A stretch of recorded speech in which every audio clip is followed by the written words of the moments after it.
Денес пратеничката група на Левица, подпишана од сите 6 пратеници, поднесе кривична пријава против премиерот Христијан Мицкоски за кривично дело попречување на правдата, како кривично дело против правосудниот систем, казнива по член 368 став 5 од кривичниот законник, поврзано со трагедијата во Кочани. Имено што цениме, согласно законското битие на вака опишаното кривично дело, се вели дека тој што советување, нудење или давање некаква корист ќе влијае врз јавен обвинител да не презема со закон предвидени действија во постапка пред суд или друг орган, спротивно на неговата службена должност и овластување, ќе се казни со затвор од 1 до 10 години.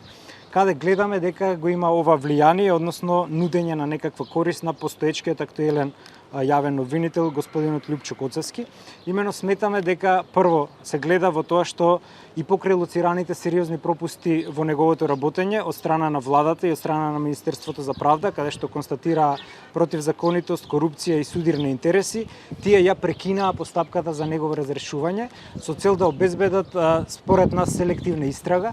Што тоа значи? Алудираме на 7 високо позиционирани ВМРО-вски функционери кои што се поштедени од кривичен прогон. Тоа се началничката на ОВР Кочани, началникот на одделот за криминалистички работи во Кочани, началникот на СВР Штип, главната инспекторка за економски криминал во ОВР Кочани, сменоводителот во полициска станица Кочани, сопственикот на приватната агенција за обезбедување и директорот на државниот пазарен инспекторат Владко Стојковски. Сите овие 7 мораше да бидат опфатени во истрагата. Според нас сметаме дека нудењето некаква корист е со цел прво овие актуелни ВМРО-вски функционери кои што според неофицијални информации дел од нив се вклучени во заштитата на дрогата и рекетот во Источна Македонија, да не бидат опфатени. Дел од овие луѓе му биле советници на министерот Панче Тошковски во пржинската техничка влада и имале претходно разработени шеми на бланко полномошна за тужење и испомпување пари од МВР. Тоа е едната насока во која што цениме дека е направен алаш веришот, односно договорот овие да му го продолжат мандатот ВМРО-вците, а овој да ги заштити од кривичен прогон. И второто се однесува на тоа што обвинението е криво поставено. Согласно правните начела, согласно правната фела и видни професори по право, не можете 60 луѓе да обвините за исто кривично дело. Имено ако корупцијата убива, ниту еден од овие обвинети не е обвинет за корупција, сите се обвинети за тешки дела против безбедноста, што во понатамошната постапка носи ризик да падне обвинението пред суд, затоа што не можете сите луѓе кои што се обвинети да ги обвините за предизвикување пожар, општа опасност и слично. И цениме дека во овие две насоки нашиот правен тим педантно работеше од најавата на пратенички прашања пред 1 месец до сега. Кривичната пријава е со 14 писмени докази и предлагаме распит на обвинетиот. Се надеваме дека обвинителството ќе смогне сили за да го повика премиерот на распит. Во подготовка ни се уште 2 кривични пријави против премиерот. Едната е за оддавање службена тајна и во понатамошниот тек ќе бидете известени и за овие кривични пријави. Доколку имате прашања, повелете. Какви докази имате обезбедени? Дали мислите дека ова кривична пријава се докажала? Апсолутно сметаме дека има барем разумен сомнеш и основи за сомневање за сторено кривично дело, бидејќи имаме обезбедено писмени докази од официјални владини седници.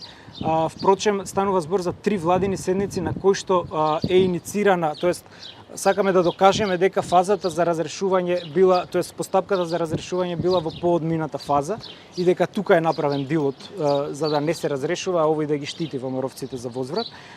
Потоа имаме стенограмски белешки од собраниска седница, имаме јавни изјави од премиерот, потоа имаме прибавено мислењето од Министерство за правда, така што станува збор за званични документи, каде што се гледа дека сегашниот јавен обвинител има сериозни законски прекршувања и требало да биде разрешен, но поради политички дил кој ние сметаме дека е направен, тој не е разрешен, што влегува во описот на битието на делото за попречување на правдата. А дали може би да се докаже дека треба и некаква комуникација меѓу се? Тоа ќе треба доколку се отвори истрага, да. Веројатно ние не сме истражни органи, не можеме тоа да го обезбедиме, меѓутоа алудираме и на тоа, да, веројатно има и некоја преписка со која што тоа би се докажало. Дали успеавте да го разгледате така наречениот договор за стратешко партнерство со Обединетото кралство, каде што во членот 6 се наведува дека двете страни, поточно Македонија и Велика Британија, немаат право во случај на спор на арбитража, немаат право на трибунал, ниту на постапки пред домашните и меѓународните судови. Како го коментирате тоа, доколку сте го видели? Па, морам да кажам дека коалицијата ВМРО-ДУИ си функционира безпрекорно. Денес го шверцаат буквално во собранието. Сабајлево во 10 добивме СМС порака дека во 11 закажана Комисијата за надворешна политика кај Муса Џафери, кој е кадар на ДУИ. Тоа значи дека има претходно договорен дил помеѓу нив да го шверцаат овој меѓународен договор. Инаку е катастрофален според наше мислење, затоа што ја презадолжува државата. Во овој случај, што конкретно го споменавте, мислам дека има работа и за Уставниот суд, затоа што таква одредба која што го иззема не само националното, туку и меѓународното право е досега невиден преседан.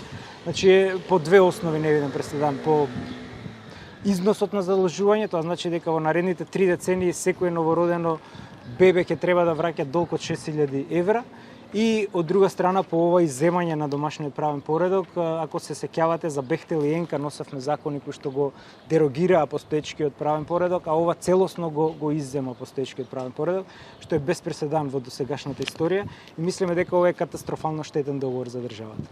Господин Апасиев, дали ви достави информација од страна на собраниските служби за околупатните трошоци, бидејќи на пленарните седници со 1 час пауза на еден вид бойкотирате? Да, додека ние тука држиме прес, нашиот координатор повторно побара 1 час пауза, се уште не ни се доставени. Ова е само, мислиме дека е ВМРО-вски курч, немаме друго правно образложение. Генералниот секретар е должен и по закон и по деловник, кога пратеник ќе побара информација од него, тој да ја даде таа информација. Од јануар месец одбиваат да ги дадат патните трошоци, затоа што нашите сомнежи се дека имало пратеници од владеачката партија кои што во исто време користеле и патни трошоци и илегално користеле кирија за стан, и тоа сакавме да го докажеме, меѓутоа службите одбиваат тоа да го направат. Се додека одбиваат, ние ќе бараме 1 час пауза претходно и се надеваме дека во најскоро време ќе ги добиеме информации, затоа што тие ни следуваат согласно закон.